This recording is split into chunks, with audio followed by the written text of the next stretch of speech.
మొత్తం కూడా design ready చేసి కాలేజీలు వాటిని నిర్మాణం ప్రారంభమయ్యే దశలో ప్రభుత్వం మారింది అధ్యక్ష. అయితే ఈరోజు మీ ప్రభుత్వం కూడా 1228 కోట్ల రూపాయలు మీరు కేటాయించారు స్కిల్ డెవలప్మెంట్కి ఈ సంవత్సరం. మేము ఈ సందర్భంగా మీకు ఏమైతే సూచన చేస్తున్నామంటే ఒక కాలేజీకి వచ్చి దగ్గర 25 నుంచి 50 కోట్ల రూపాయలు పెడితే కాలేజీ 1,00,000 స్క్వేర్ ఫీట్ నిర్మాణం అధ్యక్ష. దాంట్లో కాలేజీ ఎక్విప్మెంట్స్ కలిపి 50 కోట్లు సరిపోద్ది ఒక కాలేజీకి. 25 కాలేజీలకు వచ్చినప్పుడు కూడా 1250 కోట్లు సరిపోద్ది. యూనివర్సిటీ కూడా కలిపి 100 కోట్లు వేసుకున్నా 1350 కోట్ల రూపాయల బడ్జెట్ మీరు కేటాయిస్తే 25 స్కిల్ డెవలప్మెంట్ కాలేజీలు యూనివర్సిటీ మొత్తం కూడా నిర్మాణం పూర్తయి వచ్చే సంవత్సరం నుంచి ప్రతి సంవత్సరం 1000 కోట్లు పెట్టాల్సిన అవసరం తప్పుద్ది అధ్యక్ష.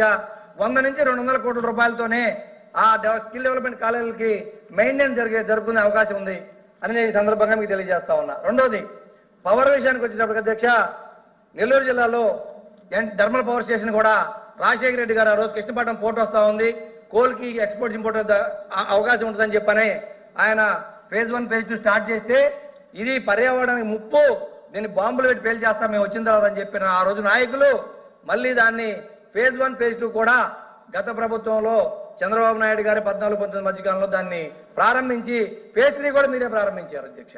అయితే phase 3 మీరు శంకుస్థాపన చేసిన తర్వాత జగన్మోహన్ రెడ్డి గారు మొన్న వచ్చి phase 3 మళ్ళీ మనం ఓపెన్ చేయడం జరిగింది అధ్యక్ష. ఈ రోజు రాష్ట్రంలో వెలుగులు విరజిమ్ముతున్నాయంటే అది రాజశేఖర రెడ్డి గారు పునాది వేస్తే మళ్ళీ అది జగన్మోహన్ రెడ్డి గారు కంప్లీట్ చేసింది కూడా మనం కూడా చూసాం అధ్యక్ష. ఇదే కాకుండా గ్రీన్ హైడ్రోజన్ కూడా మొన్నపై మీరు ఓపెన్ చేసి వచ్చింది కూడా మా ప్రభుత్వంలోనే వచ్చింది అధ్యక్ష. 7.5 రూపాయల కరెంట్ నుంచి ₹2.50 కూడా విద్యుత్ కొనుగోలు తగ్గించి టారిఫ్ని కొన్నది కూడా గత ప్రభుత్వమే. బడ్జెట్లో మిగులు వచ్చే విధంగా ఎలక్షన్ చేసుకుని వచ్చే అధ్యక్ష. అదే ఇది గ్రీన్ కో కంపెనీ ఇది కూడా కర్నూలు జిల్లాలో మొన్న తీసుకొచ్చారు అధ్యక్ష.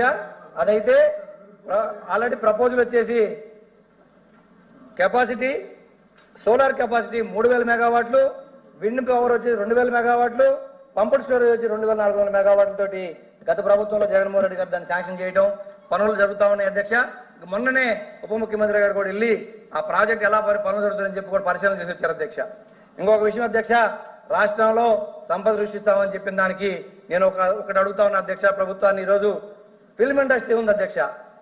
ఏదైతే మీ పార్టీ వ్యవస్థాపకులు ఉన్నారో నందమూరి తారక రామారావు గారు, ఆయన సినిమా రంగంలో నుంచి వచ్చే ఆయన పార్టీని స్థాపించి ఆ పార్టీని రాష్ట్రంలో అధికారం తీసుకొచ్చింది. అందులో మీరు అందరూ కూడా పనిచేస్తున్నారు అధ్యక్ష.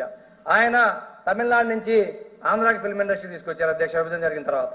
మేము అడుగుతా ఉన్నా, విభజన జరిగింది 14లో మళ్ళీ రాష్ట్రం కాబట్టి 14-19 కాలంలో సినిమా రంగాన్ని రాష్ట్రంలో తీసుకురావడానికి మీరు ఏమైనా ప్రయత్నం చేశారా? చేయలేదు. గతంలో జగన్మోహన్ రెడ్డి గారు ఫిల్మ్ ఇండస్ట్రీ మొత్తం డైరెక్టర్లని హీరోలు అందరూ పిలిచి మీకు వైజాగ్లో స్టూడియోల నిర్మాణానికి భూములు ఇస్తాం, మీరందరూ తీసుకొచ్చి ఇక్కడ ఇల్లు కట్టుకోవడానికి కూడా స్థలాలు ఇస్తామని చెప్పని ఆ రోజు జగన్మోహన్ రెడ్డి గారు వాళ్ళందరినీ పిలిచి మాట్లాడితే అధ్యక్ష దాన్ని కూడా రాజకీయం చేశారు అధ్యక్ష. కానీ మేము అడుగుతా ఉన్నా, మీ నిర్మాణమే సినిమా రంగంతో నిర్మాణం జరిగింది మీ పార్టీ. ఎన్టీ రామారావు గారి దగ్గర నుంచి మీ రోజున్న మీ బాలకృష్ణ గారు కూడా సినిమా రంగంలో పెద్ద పిల్లర్ లాగా ఉన్నాడు అధ్యక్ష. మీ ఉప ముఖ్యమంత్రి గారు కూడా ఈరోజు సినిమా నిర్మాణ రంగానికి ఒక చిరంజీవి గారిని వారసత్వంగా వచ్చారు అధ్యక్ష. కానీ ఈ రోజు Telugu cinema industry market global ప్రపంచ వ్యాప్తంగా ఉంది అధ్యక్ష. 20,000 కోట్ల రూపాయల బిజినెస్ జరుగుతూ ఉంది ప్రతి సంవత్సరం సినిమా ఇండస్ట్రీలో. అవన్నీ తెలంగాణకు పోతున్నాయి అధ్యక్ష.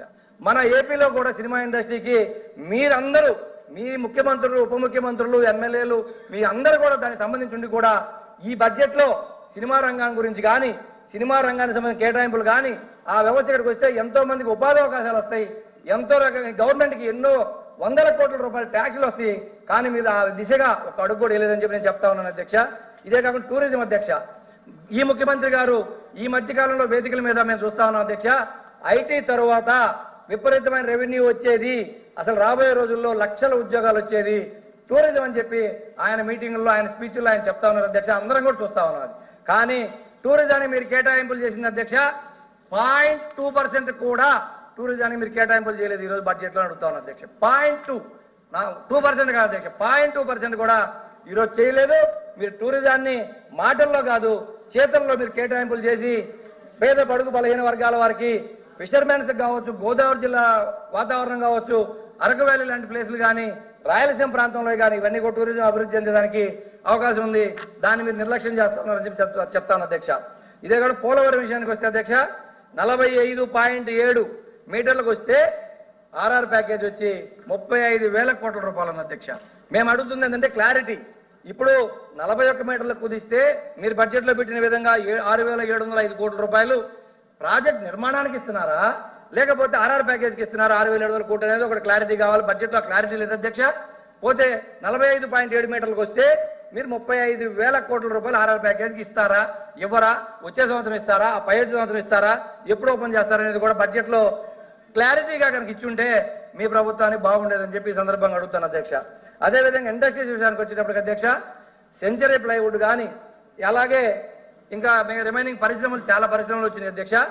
దాంట్లో మేము ఒకటే క్వశ్చన్ అడుగుతాను అధ్యక్ష. గతంలో 2014-19 మధ్యకాలంలో కొన్ని పరిశ్రమలే వస్తే మొన్న దాదాపు నెలల క్రితం 2 నెలల క్రితమో మీ ముఖ్యమంత్రి గారు మీ టీం అంతా కూడా దావోస్ వెళ్ళి వచ్చారు అధ్యక్ష. ఎన్ని పరిశ్రమలు తెచ్చారు, ఎన్ని లక్షల కోట్ల రూపాయల అగ్రిమెంట్లు ఏంటంటే దానికి సమాధానం లేదు. అదే కాకుండా 14 లక్షల కోట్ల రూపాయలు మనం బయటికి పోకుండా భారతదేశంలో ఉండే మేజర్ కంపెనీస్ ఎండీలు డైరెక్టర్లు వచ్చి వైజాగ్ లో గ్లోబల్ సమ్మిట్ చేస్తే అధ్యక్ష జగన్మోహన్ రెడ్డి గారు 14 లక్షల కోట్ల రూపాయలు ఆ రోజు అగ్రిమెంట్ జరిగింది అధ్యక్ష. అవి ఈ రోజు ఏమైపోయినాయని అడుగుతాను అధ్యక్ష. మేము 14 లక్షల కోట్ల రూపాయల అగ్రిమెంట్లు జరిగితే వాళ్ళకి మీరు భూములు కేటాయించి ఆ పరిశ్రమలకి నెలకొల్పేదానికి మీరు అవకాశం ఇస్తున్నారా లేదా? మీరు మళ్ళీ 1,50,000 కోట్ల రూపాయలు మేము అగ్రిమెంట్లు చేసుకొని వస్తున్నాం, 4 లక్షల ఉద్యోగాలు కల్పిస్తున్నాం అని చెప్తా ఉన్నారు అధ్యక్ష. ఇది రికార్డెడ్, నేనేమి ఆరోపణలు చేయట్లేదు అధ్యక్ష. బడ్జెట్ లో గతంలో జరిగిన అగ్రిమెంట్లని కంటిన్యూ చేస్తున్నారు ఇండస్ట్రీల మొత్తాన్ని లేదా అని అడుగుతూ ఉన్నాను అధ్యక్ష. ఇదే కాకుండా సోలార్ కానీ విండ్ కానీ అన్ని రకాలుగా ఇండస్ట్రీస్ ని ప్రోత్సహిస్తా ఉంది అధ్యక్ష. అయితే నేను ఇంకొక విషయం అడుగుతాను అధ్యక్ష. ఐటీ పరిశ్రమలో మనం భవిష్యత్ తరాలకి మన ఉద్యోగ ఉపాధి అవకాశాలు కల్పించాలన్నా ఈరోజు హైదరాబాద్, బెంగళూరు, చెన్నై నగరాలు అభివృద్ధి చెందిని అన్నా కూడా కేవలం ఐటీ రంగం బాగా ముందుకెళ్ళింది కాబట్టే ఈ రోజు గ్లోబల్ మార్కెట్ లో ఆ సిటీల గురించి చెప్పుకొని రెవెన్యూ పెంచుకునే అవకాశం ఉంది అధ్యక్ష. మేము అడుగుతా ఉన్నాం ఈ సందర్భంగా, మీరు ఇచ్చే అమరావతి రాజధానిలో కాలేజీలకి భూములు ఇచ్చారు, ఓకే, గవర్నమెంట్ ఆఫీసులు భూములు ఇచ్చారు, కానీ ఐటీ పరిశ్రమలకు కూడా 100 నుంచి 200 పరిశ్రమలకి మీరు భూములు కేటాయించి ఐటీ పరిశ్రమలు తీసుకొచ్చి అమరావతిలో పెడితేనే అక్కడ కొన్ని లక్షల ఉద్యోగాలు వస్తేనే ఈరోజు మీరు అభివృద్ధి అమరావతి జరుగుతుంది తప్ప 4 బిల్డింగ్లు కట్టినంత మాత్రం అమరావతి అభివృద్ధి జరగదు అధ్యక్ష. అన్ని రాష్ట్రాల రాజధానులు అభివృద్ధి చెందింది. ఐటీ పరిశ్రమ వస్తే దానికి సంబంధించి ట్రాన్స్పోర్ట్ వస్తుంది, రియల్ ఎస్టేట్ రంగం వస్తుంది, హాస్పిటాలిటీ వస్తుంది, అన్ని రంగాలు దీనికి ముడిపడి ఉన్నాయి అధ్యక్ష. వైజాగ్లోకి వచ్చినప్పుడు ఫార్మా ఇండస్ట్రీ ఆల్రెడీ మనకు కొంత ఉంది, దాన్ని ఇంకా ముందుకు తీసుకెళ్తే ఈ రాష్ట్రం బడ్జెట్ ఆదాయం పెరిగి మనకు వచ్చే అవకాశం ఉంది అధ్యక్ష. ఇంకోటి మెడికల్ కాలేజీల విషయానికి వస్తే అధ్యక్ష, నేను మంత్రి గారికి సలహా సూటిగా చెప్తాను అధ్యక్ష. మా ఉద్దేశం ఆ రోజు మా ప్రభుత్వ ఉద్దేశం 17 మెడికల్ కాలేజీలు ఇచ్చింది బీజేపీ ప్రభుత్వమే, నరేంద్ర మోడీ గారి ప్రభుత్వమే. మేమందరం అప్రిషియేట్ చేస్తాను అధ్యక్ష. ఆ విషయంలో మాకు ఎటువంటి రాజీ లేదు. కానీ 11 మెడికల్ కాలేజీలతో పాటు 17 మెడికల్ కాలేజీలు ఈ రాష్ట్రం నెలకొల్పితే మొత్తం 28 మెడికల్ కాలేజీలు ఉంటే ఆ 28 మెడికల్ కాలేజీలో సూపర్ స్పెషాలిటీ వసతులు ఉంటాయి కాబట్టి పేద బడుగు బలహీన వర్గాల వాళ్ళకి ఫ్రీగా వైద్యం జరుగుతుంది. రాబోయే రోజుల్లో ఏదైతే మీరు ఈ సంవత్సరం 19,264 కోట్ల బడ్జెట్ కేటాయించారో మీరు వైద్య రంగానికి, రాబోయే రోజుల్లో మన ఆరోగ్యశ్రీ కావచ్చు, సీఎం రిలీఫ్ ఫండ్ కావచ్చు, ఇవన్నీ పక్కన పెట్టేసి ప్రతి పేదవాడికి ప్రభుత్వ వైద్యశాలలో కానీ ప్రభుత్వ మెడికల్ కాలేజీల్లో కానీ వైద్యం అందిస్తే ఈ బడ్జెట్ మొత్తం కూడా రాబోయే రోజుల్లో రాబోయే సంవత్సరాల్లో ప్రభుత్వానికి మిగులుతుందని చెప్పి నేను సందర్భంగా తెలియజేస్తాను అధ్యక్ష. మెడికల్ కాలేజీలకు వచ్చినప్పటికీ ఒక కాలేజీకి 500 కోట్లు సరిపోతాయి అధ్యక్ష. నేను చెప్పే ప్రకారం 17 కాలేజీలు మీరు గతంలో ఖర్చు పెట్టినవి ఇప్పుడు ఖర్చు పెట్టే కలిపేసుకున్నా కూడా మొత్తం 17 మెడికల్ కాలేజీలకు వచ్చేటప్పటికి మీకు ఎంత అవుతుంది అధ్యక్ష? దాదాపు 8,500 కోట్లు అయితే అధ్యక్ష. అది ఒక సంవత్సరంలో పూర్తి చేయగలిగేది అయ్యేది కాదు. 3 సంవత్సరాలు మీరు పెట్టుకోండి. ఈ ఏదైతే 19,000 కోట్లలో అధ్యక్ష ప్లీజ్ బడ్జెట్ గురించి నేను ఏది డిబేట్ అవ్వట్లేదు. 5 నిమిషాలు టైం అండి ప్లీజ్. లేదు అధ్యక్ష ప్లీజ్ అధ్యక్ష, నేను ఏది కాంట్రవర్షియల్ మాట్లాడలేదు. నేను ఓన్లీ సబ్జెక్ట్ అట్లా అధ్యక్ష. మెడికల్ కాలేజీలు వచ్చినప్పటికీ 8,500 కోట్లు మీరు కేటాయింపులు చేస్తే కేంద్ర ప్రభుత్వ సహకారం మనకు ఉంది కాబట్టి, మన రాష్ట్ర ఎంపీల అవసరం కేంద్రానికి ఉంది కాబట్టి మీరు కేంద్రం నుంచి డబ్బులు తీసుకొచ్చి 3,000 కోట్లు సంవత్సరానికి కేటాయిస్తే 17 మెడికల్ కాలేజీలు ప్రభుత్వం ద్వారా నిర్మాణం చేస్తే పేదలకు వైద్యం అందుద్దనే మా ఉద్దేశంతో మేము పెట్టాం తప్ప అది ఏదో వేరే ఉద్దేశంతో కాదని చెప్పి నేను చెప్తాను అధ్యక్ష. కోవిడ్ పరిస్థితుల్లో మన రాష్ట్రంలో హాస్పిటల్ లేక వేరే రాష్ట్రాలకు పోతుంటే అంబులెన్స్లు ఆపి ఇబ్బంది పడ్డ పరిస్థితులు కూడా మనం చూసాం అధ్యక్ష. కాబట్టి ప్రభుత్వానికి సంబంధించిన మెడికల్ కాలేజీలు ఉండాలి అనే మా ఉదాహరణ అని మేము చెప్తా ఉన్నాం అధ్యక్ష. ఇది కాకుండా పోర్టుల అధ్యక్ష, ఉన్న 4 పోర్టులతో పాటు పోర్టుల్లో దాదాపు మేజర్ ఆదాయం వస్తుంది అధ్యక్ష. మీ ప్రభుత్వం, బీజేపీ ప్రభుత్వం గుజరాత్లో కావచ్చు, మీ విధానం కావచ్చు, ఎక్కడైనా సరే పోర్టులను అభివృద్ధి చేస్తే సింగపూర్ కానీ కేవలం బతికేది ఇంపోర్ట్స్ ఎక్స్పోర్ట్ పోర్టుల మీద బతుకుతున్నాయి ఆ దేశాలు. కాబట్టి మనకు కూడా 4 పోర్టులతో పాటు ఇంకా 4 పోర్టులు గవర్నమెంట్ ఇస్తే ఆ ప్రభుత్వ పోర్టులకు ఆదాయం వస్తే అది ప్రభుత్వానికి మేలు చేకూరుతుంది, భవిష్యత్ తరాలకు ఆదాయం వస్తుందనే ఉద్దేశంతోనే మేము 4 పోర్టులు తీసుకురావడం జరిగింది అధ్యక్ష. అదేవిధంగా ఫిషింగ్ హార్బర్లు కూడా మనకి ఇది వచ్చి ఆక్వా రంగానికి వచ్చేటప్పటికి అధ్యక్ష దాదాపు 18,000 కోట్ల పైన ఈరోజు మన ఎగుమతులకి దగ్గరికి వెళ్ళున్నాం అధ్యక్ష. ఈ ఫిషింగ్ హార్బర్లు 9 జట్టీస్ 5 కూడా కంప్లీట్ అయితే దాదాపు 30 నుంచి 40,000 కోట్ల రూపాయల ఎగుమతులకి ఈరోజు మన ఆక్వా రంగంలో పోయే అవకాశం ఉంది. గవర్నమెంట్కి కూడా ట్యాక్సుల రూపంలో కాకుండా భారతదేశ ప్రభుత్వానికి కూడా విదేశీ రెవెన్యూ వచ్చే అవకాశం ఉంది అధ్యక్ష. పైన ఒక నిమిషం అధ్యక్ష ఉంది అధ్యక్ష. అయితే మేము అడుగుతా ఉన్నాం, మీరు స్వర్ణాంధ్ర దిశగా మేము పయనం చేస్తా ఉన్నామంటున్నారు అధ్యక్ష. స్వర్ణాంధ్రప్రదేశ్ దిశగా పోవాలి అంటే మీరు నాకు తెలిసిన నాలెడ్జ్ ప్రకారం 2 విషయాలు అధ్యక్ష. మనం అప్పులను తగ్గించుకుంటూ రావాలి, ఆదాయాన్ని పెంచుకుంటూ పోవాలి. కానీ ఇలా అప్పులు పెంచుకుంటూ పోతే స్వర్ణాంధ్ర దిశగా పోలేమని నేను చెప్తాను అధ్యక్ష. అయితే మనం రాష్ట్ర విభజన జరిగినప్పటికీ దాదాపు స్వాతంత్రం వచ్చి 65 సంవత్సరాలు అయితే మనకు విభజన జరిగినప్పుడు మనకు వచ్చిన అప్పు 65,000 కోట్లే అధ్యక్ష.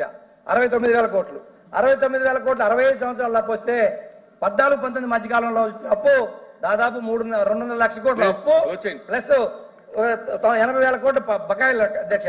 దానికి వడ్డీ దాదాపు 19-24 మధ్యకాలంలో ఆ వడ్డీయే దాదాపు సంవత్సరానికి 30,000 కోట్ల లెక్కన 1,50,000 కోట్లు కట్టడానికి మళ్ళీ 2.5 లక్షల కోట్లు అప్పులు తెచ్చి వడ్డీ 1,50,000 కోట్లు కట్టి ఆ 1,00,000 కోట్లు మనకి కోవిడ్ వల్ల 2 సంవత్సరాల ఆదాయం పడిపోతే దానివల్ల అయిన అధ్యక్ష ఇది 7.5 లక్షల కోట్లు మనకు కొంటే అధ్యక్ష. గత సంవత్సరంలో ఈ సంవత్సరంలోనే 80,000 కోట్ల పైన 1,35,000 కోట్ల వరకు అప్పు తీసుకొస్తే ఇప్పుడు బడ్జెట్లో పెట్టారు అధ్యక్ష.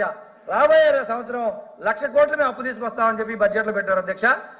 అప్పులు పెంచుకుంటా పోతే అధ్యక్ష, లాస్ట్ పాయింట్ అధ్యక్ష, అప్పులు పెంచుకుంటా పోతే దాదాపు ఇదే కంటిన్యూ అయితే రేపు 2029 నాటికి మన రాష్ట్ర అప్పు 12 లక్షల కోట్లు దాటిపోతే సంవత్సరానికి 1,00,000 కోట్లు వడ్డీ కట్టాల్సిన పరిస్థితి వస్తే మీరు స్వర్ణాంధ్ర దిశగా అడుగులేస్తున్నారా, అప్పుల ఆంధ్రప్రదేశ్ దిశగా అడుగులేస్తున్నారా అని చెప్పి అడుగుతున్నారు అధ్యక్ష. మీరు స్వర్ణాంధ్ర దిశగా పోవాలి అంటే మీరు చేయాల్సింది అప్పులు తగ్గించుకోవాలి, ఆదాయం పెంచుకోవాలి. కానీ అప్పులు పెంచుకుంటా పోతే అప్పుల ఆంధ్రప్రదేశ్ అవుతుంది తప్ప స్వర్ణాంధ్రప్రదేశ్ అయ్యే అవకాశమే లేదని చెప్పని ఈ సందర్భంగా తెలియజేస్తున్నాను అధ్యక్ష. Thank you. హలో, తెలుగు రాజ్యం ఛానల్ చూస్తున్నారా? సామాజిక రాజకీయ జీవన చిత్రణే తెలుగు రాజ్యం. అతిశయోక్తులు అసత్యాలు ఉండవు. రాజకీయ కోణం కాదు, ప్రజా కోణమే కొలబద్ద. తెలుగు రాజ్యం వీక్షణ మీ ఉత్తమ అభిరుచికి నిదర్శనం.